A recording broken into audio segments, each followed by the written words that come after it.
Gloria a Dios. Bueno, vamos a ir a Hechos, capítulo 9, versículo 1 al 19, es lo que vamos a estar leyendo. Te recordarás, nosotros hemos venido estudiando cada una de las apariciones de nuestro Señor Jesucristo después de su resurrección, y tuvieron 10 apariciones, y en la 10ª aparición fue llevado a las alturas, fue la ascensión de nuestro Señor. ¿Recuerdan eso último que vimos? Sí, cuando es recibido allá en las nubes, y los ángeles se le presentan a los apóstoles y dicen: y ustedes que están viendo para arriba, así como lo vieron subir y ser recibido, así va a bajar también, ¿no? Y nos quedamos con la promesa del Cristo que viene por la iglesia. Gloria a Dios. Y estamos listos para cuando Él venga. Estamos esperando que regrese, ¿no? Bueno, en el camino de la historia vuelve a tomar otra aparición, ya que estaba en las alturas, y es para con Pablo. Y hace este llamado especial a Pablo. Y es lo que vamos a estar viendo nosotros el día de hoy. Incluso Pablo, cuando está hablando de esto allá en los Corintios, dice: bueno, se le presentó a Pedro, a Cefas, dice, se le presentó a una de las mujeres, de ahí a otros de los apóstoles, y de ahí dice: y se me presentó a mí por último como a un abortivo, dice Pablo, ¿no? Haciendo referencia de esto que vamos a estar leyendo nosotros el día de hoy. ¿Ya estás ahí? Hoy vamos a darle una leída de una vez, ¿ok? Del 1 al 19, así que espero que tengas tu Biblia ahí a la mano. Dice la palabra del Señor ahí, así: Saulo, respirando aún amenazas y muerte contra los discípulos del Señor, vino al sumo sacerdote y le pidió cartas para las sinagogas de Damasco, a fin de que si hallase algunos hombres o mujeres de este camino, y está con mayúscula porque antes no eran llamados cristianos, eran los del camino. Ya en el tiempo se les llamó cristianos, pero como una especie de burla a los que están siguiendo a este Christus, ¿no? Pero acá eran los del camino, y por eso lo encuentras con mayúscula ahí en tu Biblia, ¿no? Bueno, Pablo dice: dame unas cartas de permiso, y si me encuentro algunos de estos herejes, haré justicia. Que es la mentalidad de Pablo. Y dice: o mujeres de este camino, si los encuentro, los trajese presos a Jerusalén. Versículo 3.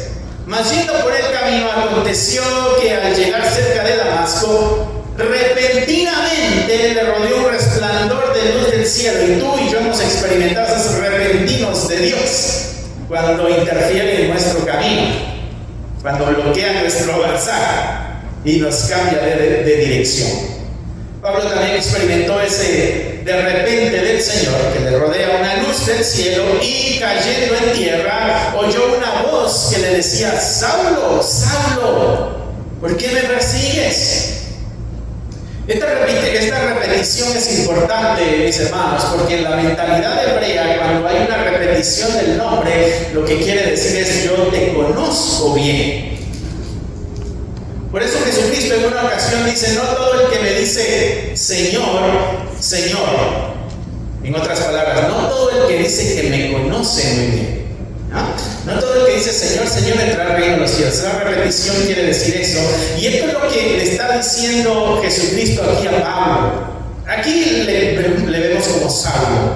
Saulo es el nombre hebreo, Pablo es el nombre griego. Cuando Pablo se adentra al territorio gentil, en el libro de Hechos ya vas a encontrar su nombre como Pablo, pero aquí es Saulo porque es su nombre hebreo. No es de que le cambiaron el nombre, no, es cambió de lugar geográfico. Es como nuestro hermano Pedro allá en México, pero cuando cruzó para acá, aquí es Peter. Exacto. O mi esposa allá era María. Aquí es Mary o María. Yo soy el único molado, igual allá, igual aquí. No, allá eres Alex y aquí eres Alex. Okay. Allá eres Alex y aquí eres Ya me siento mejor. Ya me siento mejor, entonces. Bueno, así pasó con él. Era Saulo en el área donde el lenguaje es hebreo, y es Pablo en el lugar gentil, donde es griego, ¿no? Y entonces dice la voz que el que escucha a él le dice: Saulo, Saulo, ¿por qué me persigues? Y él le dijo: ¿quién eres, Señor? Y le dijo: yo soy Jesús, a quien tú persigues. Dura cosa te es dar cosas contra el aguijón. Él, temblando y temeroso, dijo: Señor, ¿y qué quieres que yo haga? Y el Señor le dijo: levántate y entra a la ciudad y se te dirá lo que debes hacer. Y los hombres que iban con Saulo se pararon atónitos, oyendo la verdad la voz, mas sin ver a nadie. Entonces Saulo se levantó de tierra y abriendo los ojos no veía a nadie. Así que llevándole por la mano le metieron en Damasco, donde estuvo 3 días sin ver. ¿Y qué hacía él? Ni comió ni bebió. Esos ayunos forzados donde el Señor a veces nos ve. Pablo también le tocó. Había entonces en Damasco un discípulo llamado Ananías, a quien el Señor le dijo en visión: Ananías, y él respondió: he aquí, Señor. Y el Señor le dijo: levántate y ve a la calle que se llama Derecha y busca en casa de Judas a uno llamado Saulo de Tarso, porque he aquí, ¿qué está haciendo él? Orando. ¿Okay? Y había visto en visión a un varón llamado Ananías que entra y le pone las manos encima para que recobre la vista. Está orando Pablo, tiene una visión, y ahora Jesucristo le dice a Ananías: ese eres tú, el que él ya vio, así que ponte las sandalias y ve al lugar donde se encuentra. El versículo 13, entonces Ananías, como cualquier hombre sabio, dice: Señor, he oído de muchas cosas acerca de este hombre. ¿Cuántos males ha hecho a tus santos en Jerusalén? Y aún aquí tiene autoridad de los principales sacerdotes para prender a todos los que invocan tu nombre. A veces el Señor te va a mandar, mi hermano, a lugares donde tú no quieres ir, a lugares donde hay peligro. Pero sabes que cuando el Señor nos manda es porque también nos va a proteger. No nos tira la boca de león así por así. Y si el león nos come, nos vamos comiendo. Porque el morir es ganancia. Así que no hay que temer, mis hermanos, ¿no? Versículo 15, y el Señor le dijo: ve, porque instrumento escogido me es este. ¿Para qué? Para llevar mi nombre en presencia de gentiles, de reyes y de los hijos de Israel. Ahí está la tremenda misión y el alcance del propósito en la vida de Saulo. Versículo 16, pero no se queda solo ahí en gloria y en victoria y en alcance y en triunfo. Mira lo que dice el versículo 16: porque yo le mostraré cuánto le es necesario padecer por mi nombre. Hermano, el llamado de Dios a nuestra vida, en el paquete hay sufrimiento. Amén. Así que si tú eres de los que no le gusta sufrir en la vida y te vendieron un evangelio de que aquí todo te va a ir bien, espero que hayas guardado tu recibo, porque no es así. La vida de fe es una vida también de dolor y de sacrificio. Dice el versículo 17: fue entonces Ananías y entró en la casa de Saulo, se fue obediente, y poniendo sobre él las manos le dijo: hermano Saulo. Es como lo llama, hermano. Era el enemigo, después de la afirmación de Cristo, es hermano. Hermano Saulo, el Señor Jesús que se te apareció en el camino por donde venías, me ha enviado ¿para qué? Para que reciba la vista y que seas lleno del Espíritu Santo. Y al momento le cayeron de los ojos como escamas. Este es un simbolismo de algo. Pablo no veía bien, por eso andaba así en la vida. Pero ahora que le cayeron las escamas, ya puede ver bien. La idea es de que el Señor nos devuelve la vista. Cuando andábamos sin Cristo no veíamos bien. Ahora con Cristo vemos mejor. Nos quitó la venda de los ojos. Dice: y al momento le cayeron de los ojos como escamas, y recibió al instante la vista, y levantándose fue bautizado.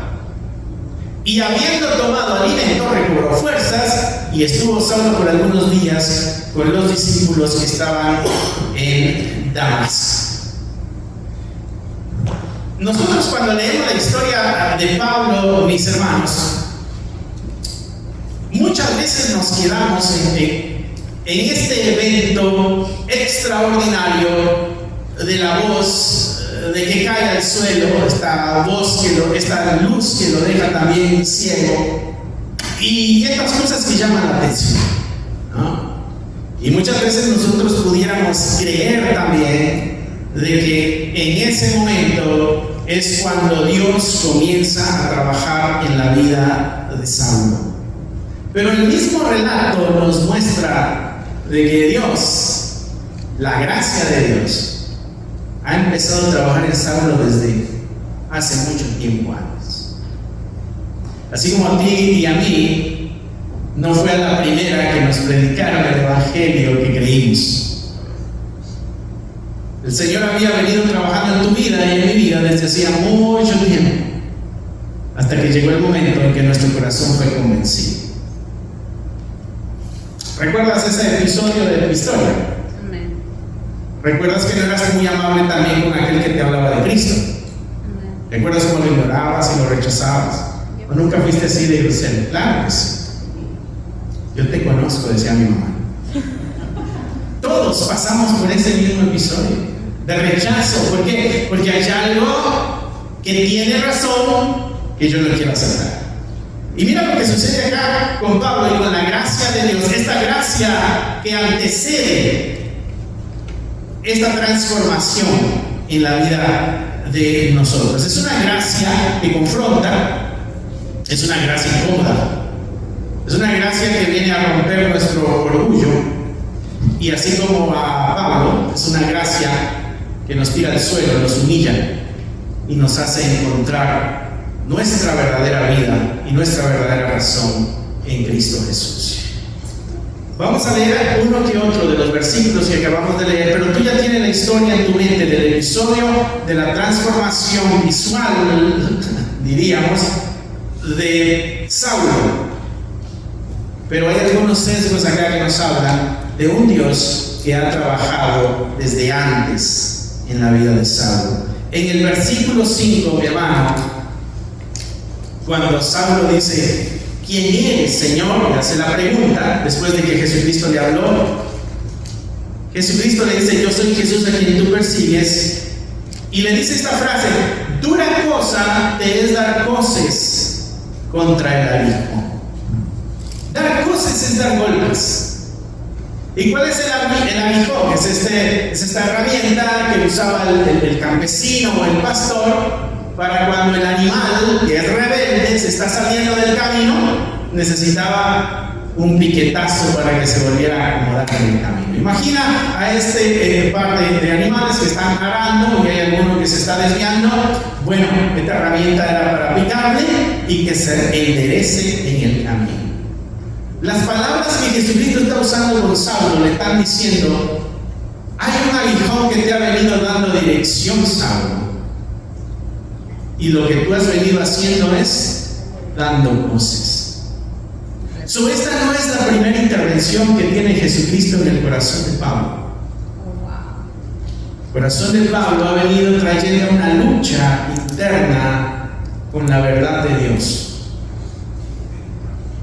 Eso nos remonta a nuestros inicios, pero también nos pone en perspectiva a aquel al que tú te le acercas con este mensaje de amor y de salvación que te rechaza. El rechazo, mis hermanos, no siempre es incredulidad, a veces es fricción, a veces es Dios que ya está obrando en ese corazón y su corazón sabe que tiene que escuchar esa voz de Dios, y entonces llegas tú y le dices: te invito a la iglesia. Y eso le viene a presionar más la llaga que ya está abierta. Este es Pablo, que sigue dando golpes en contra de aquello que le está dando dirección. Cuando el animal se rebelaba o pateaba, era cuando daba el golpe contra esto que supuestamente le está dando la dirección. Jesús venía aplicando a Pablo desde hacía un tiempo ya atrás. Saulo no está persiguiendo la iglesia, mis hermanos, porque tiene un tremendo celo por Dios. Saulo está persiguiendo la iglesia porque hay una verdad incómoda que confronta. No olvides uno de los episodios anteriores cuando Lucas nos introduce con este Saulo. Cuando está guardando la ropa de un Esteban, ¿recuerdas? Y Esteban es lapidado, es apedreado. Y a veces en nuestras películas nosotros vemos a la persona agarrando una piedrecita, ¿no? Y tirándole. No, son piedras grandes. La idea es acabar, herir, matar, romper huesos. Y Saulo está viendo esa escena. Y Esteban, ¿qué dice? Veo al Señor sentado a la diestra de Dios. Y de ahí Esteban dice unas palabras iguales que las de Jesucristo en la cruz. Perdónales, porque no saben lo que están haciendo. No les tomes en cuenta este pecado. Pablo tiene el primer impacto ahí. Un Dios capaz de hacer que un corazón brote amor, aún en medio de ese martirio. Seguramente Saulo ha escuchado la verdad que Cristo predicó. Esto no debe ser nuevo para él.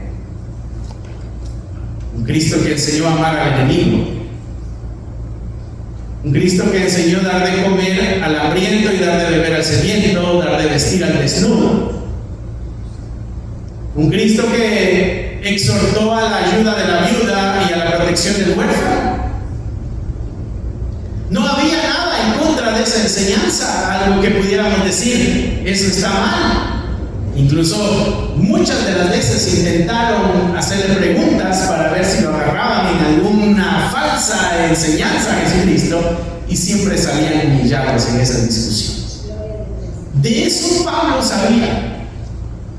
Hay una verdad incómoda en Cristo, que es lo que le motiva a esta persecución. Y a veces nosotros, esa es nuestra reacción con la verdad de Dios. La verdad que incomoda, la verdad que choca con nosotros, porque tenemos una voluntad y un deseo.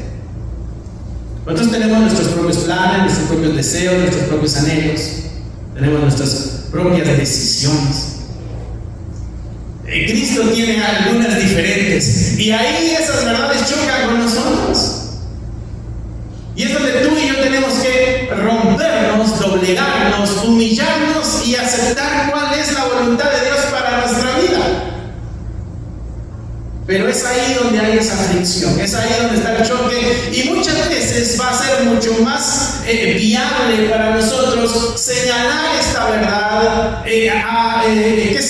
romper la reputación de esta verdad, decir que está equivocada antes de nosotros aceptar de que me está dando una dirección diferente.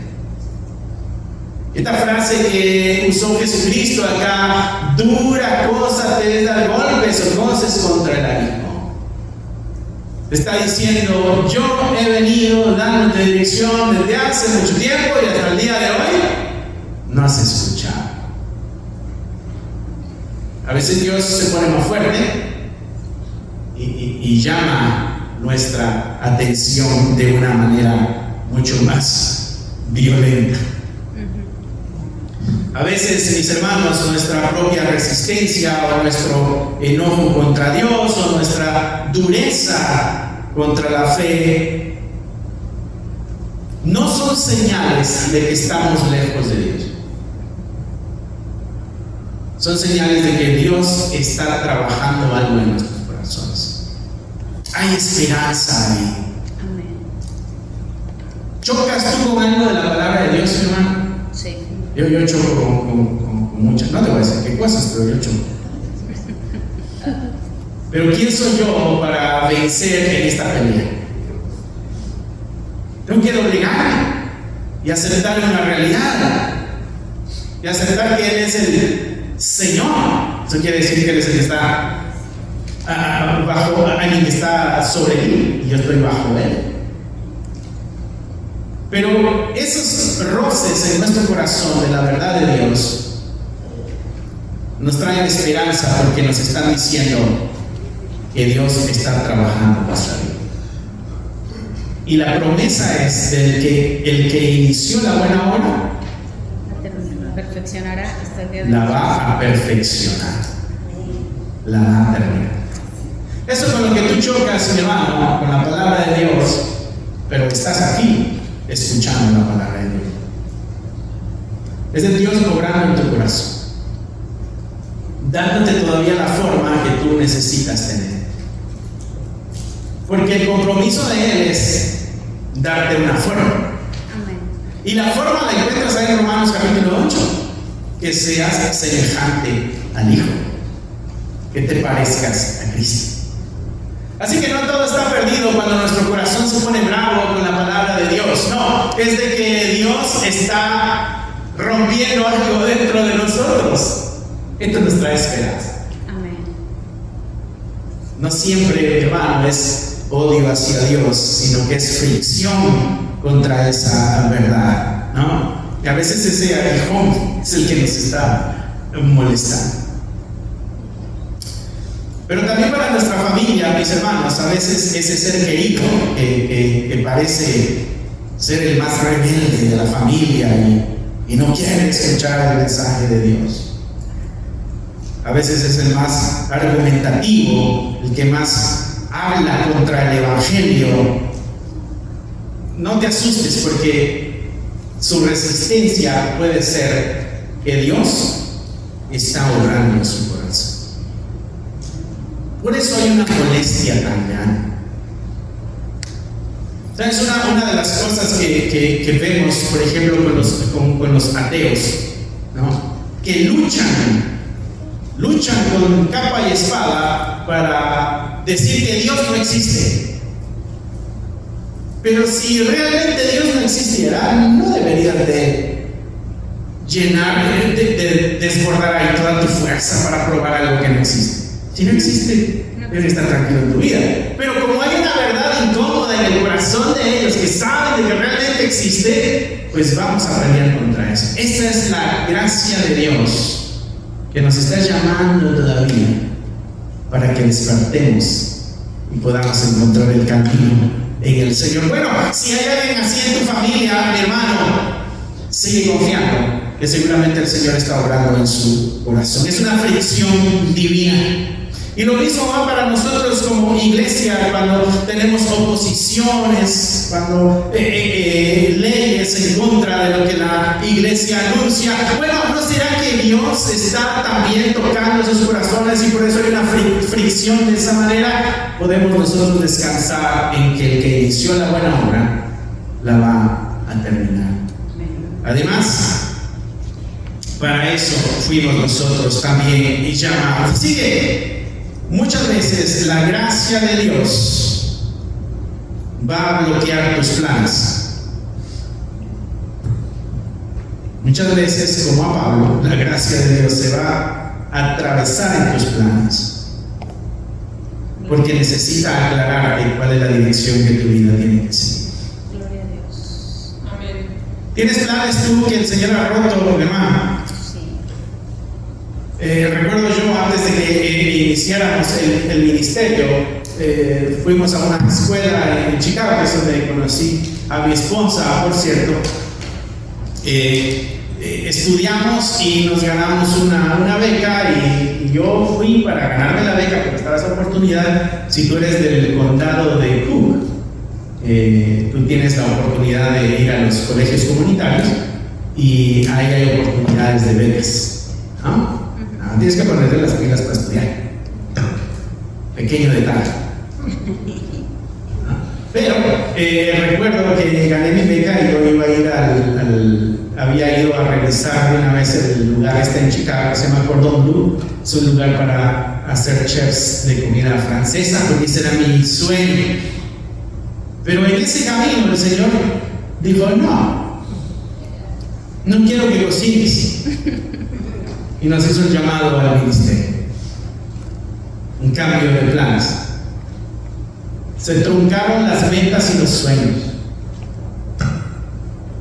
Yo seguí orando: Señor, yo creo que te equivocaste, escuché mal, ¿qué pasó? Porque siempre cuando la verdad llega a nuestro corazón nos incomoda y nosotros queremos dejar en claro que tenemos razón. ¿No te has dado cuenta de eso? Que queremos tener la razón todo el tiempo, pero cuando topamos con el Señor nos damos cuenta de que no teníamos razón de nada. A veces el Señor va a truncar tus planes, hermano, porque tiene unos planes mejores para ti. Así que no te frustres cuando las cosas no salen y descubres que es Dios el que metió la mano, porque hay cosas mejores para ti. Recuerda las palabras que le dijo a Ananías: instrumento útil me es este. Y si sigue con sus planes, no me va a ser muy útil. Pero si me interpongo en su camino, las cosas van a funcionar. Amén. Así que alguna vez, mi hermano, el Señor va a interferir en tus planes. Versículo 7, hay otro asunto ahí bien interesante que nos deja ver el escritor, que es Lucas. Dice: los hombres que iban con Saulo se apartaron atónitos, ¿no? Oyeron la voz cuando dijo: Saulo, Saulo, pero no vieron a nadie. Dijeron: ¿y esa voz de dónde salió? ¿Quién habló? Pero Saulo se levantó de tierra y cuando abrió los ojos no veía a nadie. Estaba ciego. Así que lo llevaron de la manita y lo metieron a Damasco. ¿Te imaginas este hombre acostumbrado a liderar, a triunfar? Él, cuando se presenta en la escritura, dice: fariseo de fariseos. ¿No? En cuanto a la ley, irreprensible. No, cuando él se presenta, él dice: esto es lo que yo era, pero ahora que lo comparo con el conocimiento de Cristo, todo eso era basura. Pero este era el Pablo con un estatus social muy aceptable. Económicamente, al parecer, Pablo también venía de una familia, decimos nosotros, de una familia bien, ¿no? Aquel que está bien parado económicamente. Porque muchos de los lugares donde él anduvo de ministerio se lo costeó él mismo. Él tiene ciudadanía romana. No es como acá, que si tú naces en el país entonces eres ciudadano. No, Roma era diferente. Tú podías nacer en judías, dije. Es muy espiritual esa palabra, demasiado. Es podías. Eso está ya por el tercer siglo, judías. Ya se me olvidó lo que les estaba diciendo. Pablo, para ser ciudadano romano, tuvieron que comprarle la ciudadanía de niño. Había un gasto, había una inversión de parte de los padres. No todos podían ser ciudadanos romanos. Incluso cuando él dijo: yo soy ciudadano romano, le dije: nosotros somos, y la compramos por una suma grande, papá. ¿Tú cómo le hiciste? Le digo: no, desde chiquito a mí me la compraron. Eso quiere decir que había cierto estatus económico elevado también en Pablo. Y sabes que todas esas cosas en nuestra vida nos van creando cierto orgullo y nos comenzamos a ver un tanto importantes, ¿no? Y nos vemos también como independientes, como que no necesitamos mucho, como que estamos nada más para interceder por los demás porque pobrecitos tienen muchas necesidades, pero nosotros no. Y nosotros comenzamos a ver así. Bueno, este Pablo, puedes imaginarte en una situación similar, queda humillado y ahora lo llevan de la mano, caminando porque no puede valerse por sí solo, y lo llevan al lugar donde el Señor le dijo que iba a estar.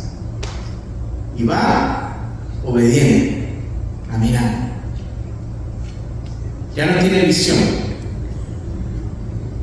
ya no sabe qué hay delante de él, ya no sabe qué le va a deparar el destino,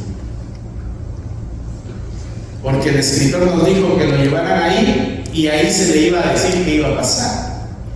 Si tú eres de las personas controladoras que necesitan saber punto y seña de todo lo que va a pasar en el futuro, Vamos a hacer esto, sí, ¿cómo le vamos a hacer?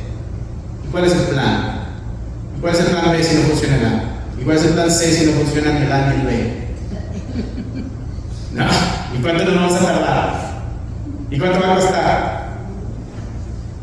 A Saulo le dijeron, vete y después te digo, así como Abraham, deja tu casa, tu parentela, yo te voy a llevar a un lugar a donde yo te lo voy a mostrar, tú avanza. Ahora tiene que depender de alguien. Tú y yo, mi hermano, dependemos de Dios.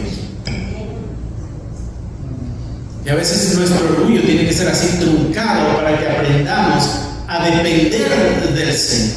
Amén. Estamos tan acostumbrados a manejar nuestra vida como bien nos parece, y nosotros mismos la evaluamos y decimos, está bien como manejo mi vida. Necesitamos ser humillados así también como Pablo lo fue, para poder depender en totalidad de Él. Entonces le trunca los planes, le trunca el camino y le quita la misión. Pablo ya no puede ver hacia ningún lugar. Dice que lo llevaron así por la mano y lo metieron a Damasco, versículo 9, donde estuvo 3 días sin ver. No fue de que ahorita me cayó una basurita y ya se me sale, no. Quedó ciego primer día, segundo día, tercer día. Y ahí vemos la gracia de Dios, mis hermanos, limitando y humillando. Porque ahora ya no es capaz de valerse por sí solo. Se encuentra limitada. Pero esta ceguera, mi hermano, tú que ya leíste la historia, ya vimos que le devolvieron la vista. Es bueno ver la película al final, ya después no te emocionas tanto en el camino. Tú sabes de que Él va a recobrar la vista. Entonces tú sabes de que esta ceguera no es un castigo. Esta ceguera es una especie de cirugía. Porque algo necesita ser transformado en Él. La visión que traía antes le es quitada y le va a ser dada una visión totalmente diferente. Su cosmovisión fue fracturada y ahora se le va a dar algo nuevo, algo diferente. Y era necesario un golpe de esa manera, ¿no? Dice que estuvo 3 días sin ver, pero tampoco comió y tampoco bebió. Pero este no fue un castigo. No es Dios enojado con Saulo y haciéndolo sufrir. Esta es una intervención del cielo, porque va a haber un cambio dramático en su vida. Es tiempo de que Saulo ahora deje su tradición, deje sus pergaminos, deje su autoridad, deje la misión que él tenía. Y sobre todo, que deje su justicia. Y se rinda entonces totalmente al Señor. Con los ojos abiertos era incapaz de ver a Cristo. Esto era necesario para que pueda ver al Señor. Mis hermanos, cuando la luz de repente se nos apaga en nuestra vida, no es un castigo de Dios. Cuando se cierra la puerta en el trabajo, cuando el plan perfecto, así como iba, fracasa, cuando entramos en una temporada de confusión, cuando no ves la salida, no asumas que Dios te está castigando. Puede ser que Dios esté haciendo una cirugía en tu vida y te esté llevando a algo mejor y más productivo para su reino. Pongamos atención entonces a lo que Dios pudiera estar haciendo alrededor de nuestra vida. Quizá esté cambiando nuestra vieja manera de vivir para operar de la nueva forma en el corazón de nuestro Señor. A veces por esta oscuridad pasan también nuestros hijos o nuestros nietos. donde nosotros pudiéramos decir el Señor le está castigando, ¿no? O hay ese silencio que pausa el avanzar y nosotros pudiéramos decir Dios le está castigando, pero muchas veces es Dios haciendo la cirugía para hacer el cambio. Hay esperanza en eso. No todo está terminado. Igual como iglesia, cuando pasamos por temporadas de esterilidad, donde no vemos resultados visibles muchas veces, pero eso sucede antes de que el Señor nos dé nuevos alcances. Debemos seguir confiando en el Señor. Y esa fue la gracia que limita, la gracia que humilla. En el versículo 11, y ya con esto vamos a terminar, dice que el Señor le dijo: levántate y ve a la calle que se llama derecha y busca en casa. Este está hablándole a Ananías, ¿no? Ya después de que lo convenció de que hay que echar la mano a Saulo. Dice: busca en casa de Judas a uno llamado Saulo de Tarso, porque he aquí, él ora. ¿O tú sabes que Pablo era fariseo de fariseos? Y el fariseo oraba varias veces por semana. O sea que esto de orar no es nuevo para Pablo. Pero en la forma en que está puesto ahí, pareciera que esto es algo nuevo para Pablo. Le está orando. Ve porque él está orando. Y uno diría, pero eso lo hacía él antes. ¿Será que esta oración es diferente? Esta oración viene después de decirle a Dios: ¿qué quieres que yo haga? Y hay un cambio en el tono. Cuando el Señor viene y trabaja en nuestro corazón, una de las primeras cosas que sucede, hermano, es de que tu corazón busca hacer ya la voluntad de Dios. Y vamos con Dios con una oración honesta. Le decimos: Señor, ¿qué eres? Lo que tú quieres que yo haga.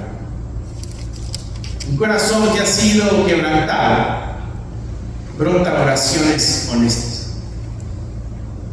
Y esto lo hemos dicho ya varias veces aquí. No, ya no tratemos de ya no venir con el Señor y decirle: Dios, este es mi plan, necesito de tu bendición. Sino mejor vayamos con el Señor y digamos: ¿cuál es tu plan, Señor, para mi vida, para mi situación, para mi relación, para mi matrimonio, para mis hijos, para mi carrera? ¿Cuál es el plan que tú tienes para mí? Porque el plan que Dios tiene para tu vida, mi hermano, ya tiene su bendición. Esta expresión que nos da el escritor y nos dice: ahora este Pablo está orando, él está orando, aquí está el brote primero de un corazón que ha sido quebrantado y ha sido tocado por el Señor. Porque si lo pensamos bien, pareciera una afirmación redundante, porque él ya ha orado toda su vida. Pero quizás todas sus oraciones anteriores, quizás eran recitaciones religiosas, ¿no? A veces llenas de mérito y de orgullo. ¿Recuerdas a Jesucristo? En una ocasión está hablando de dos que se presentan en el templo, cada uno trae su oración, pero había uno que era fariseo igual que Pablo. Y el fariseo decía: Señor, gracias porque no me hiciste como gente infeliz, me hiciste diferente. Yo oro 3 veces por día, ayuno 2 veces por semana, yo soy fiel en mis ofrendas. Llegó a hacer un reporte, ¿no?, de todo lo bueno que hacía. Recuerdo una vez a mi hermano, maestro allá en Chicago. Él también es maestro de un colegio acá en el oeste de Chicago. Y él decía, a veces llegaban los estudiantes a preguntar algo y le decían: ay, gracias, profesor, usted siempre es bien amable, siempre nos escucha, siempre nos atiende. Y dice: yo estaba ahí sentado como no, sí, qué bueno, ¿no? A ver, ¿qué te puedo ayudar? Dice, hasta que un día dice esta voz de Dios que llega al corazón y le dijo, ¿tú no eras así antes de conocerme? ¿Qué pasó ahora? ¿Sabes? No escuchamos la voz audible de Dios, pero hay algo en nuestro corazón que nos dice, esto viene de Dios. Amén. Y dice, desde que los alumnos se acercaban y decirme gracias, yo decía, yo no era así antes, el Señor cambió mi vida, me transformó, amable no era, agraciado no era, paciente no era. Y dice, y comenzó a convertirse en la oportunidad de presentar al Cristo que transforma el corazón. Porque cuando Dios interfiere en nuestra mente, en nuestro corazón, cambios comienzan a suceder. Y acá nosotros estamos viendo al Pablo que la gracia comienza a triunfar en su corazón y ahora su oración va más de acuerdo al corazón de Dios. Ve a Él, porque ahora Él está orando y seguramente ese es el cambio al que aquí se refiere Lucas, que es el escritor del libro de Hechos. Tú sabes, mi hermano, que la gracia de Dios está haciendo la obra en tu corazón cuando tus oraciones son transformadas. Cuando ya no pides la riqueza, cuando ya no pides el bienestar, cuando empezamos a buscar cuál es tu voluntad. ¿Qué quieres, Señor, que yo haga? Es cuando empezamos a ver la gracia de Dios triunfar en nuestro corazón. Esto nos exhorta también a nosotros, mis hermanos, de que cuando en nuestra familia podamos ver a X o a Y persona en nuestra casa que empieza a orar, aunque su oración sea torpe, aunque su oración sea sin muchas palabras rebuscadas, podamos valorar que el Dios de la gracia está obrando en su corazón y que está sufriendo un cambio y una transformación. Y esto nos recuerda de que Dios, antes de que los cambios salgan a la luz, ha venido obrando desde hace mucho tiempo en nuestros corazones. Pablo nos da el testimonio de la gracia de Dios obrando antes de que nosotros nos demos cuenta.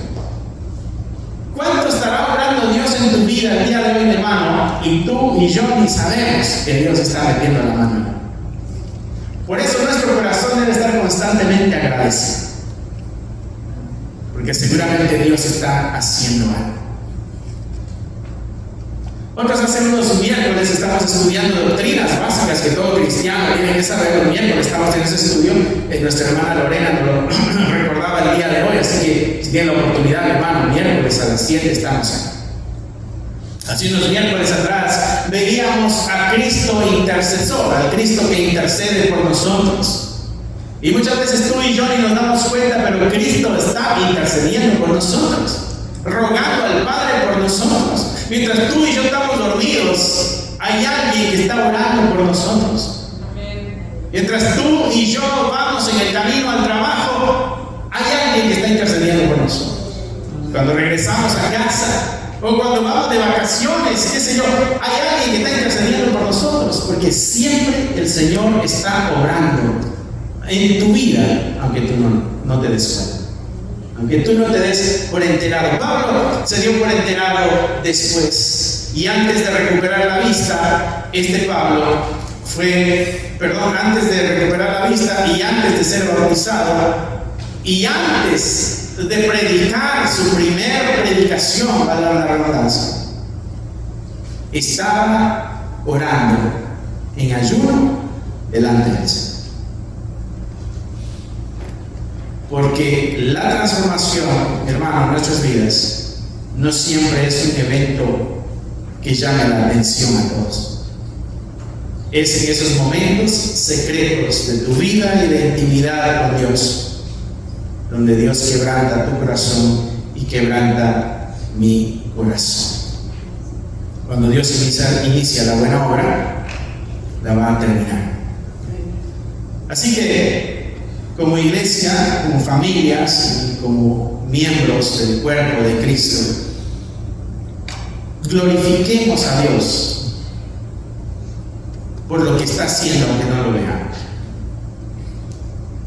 Tengamos paciencia con aquel que todavía no cree como nos gustaría que ya creyera, y atrevámonos a ver los pequeños cambios que están sucediendo en su vida como resultado de la gracia de Dios obrando en su corazón. Amén.